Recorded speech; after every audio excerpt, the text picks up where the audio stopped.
లక్షల ఏడాది సంపాదిస్తున్నారు.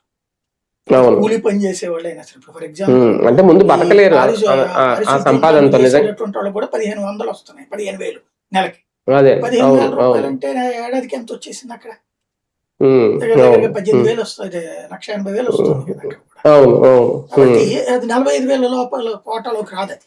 అట్లాగే ఒక టీ రాదు. బంక్ పెట్టుకున్న నెలకి 25,000కి తక్కువేం రాదు.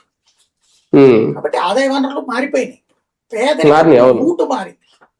హ్మ్. ఇంకోటి హ్మ్. పేదరికానికి సంబంధించి ఇప్పుడు మన ఆంధ్రాలోనే చూస్తే 90% మందికి వైట్ రేషన్ కార్డు. హ్మ్. ఇట్లాంటి లెక్కలన్నీ చాలా వస్తాయి ఫ్యూచర్‌లో. అంటే మామూలుగా మధ్య తరగతి వాళ్ళకంటే ఇన్‌కమ్ టాక్స్ పరిధిని బట్టి ఉంటది. పేదల ఆదాయ పరిమితి పెంచాలంటే దానికి కూడా జనాభా లెక్కలు ఏమన్నా ఆధారమా సార్? ఇంకేం లేదంటే ఆల్రెడీ ఉండదా? క్రిందటిసారే పెంచేశారు. 40,000 హ్మ్. ఒకప్పుడు అది 15,000 ఎంతో ఉండేది పేదరికం అంటే. అవును. నెలకి హ్మ్. 1,500 హ్మ్. సంపాదన. దాన్ని హ్మ్. ఇప్పుడు హ్మ్. 40,000 చేశారు. అంటే దగ్గర దగ్గరగా నెలకి 12 5లైతే 60,000 దాకా అవుతది. హ్మ్. 12 హ్మ్. 4 48,000. నెలకి 4,000 హ్మ్. సంపాదించేవాళ్ళు ఎవరైనా ఉన్నారసలు దేశంలో? అడుక్కునే అవును. వాళ్ళకి కూడా మినిమమ్ రోజుకి రూ. 100కి తక్కువ రావట్లేదు. అక్కడ అవును. చూసుకున్న రూ. 3,000 36,000 వెళ్ళిపోతాయి.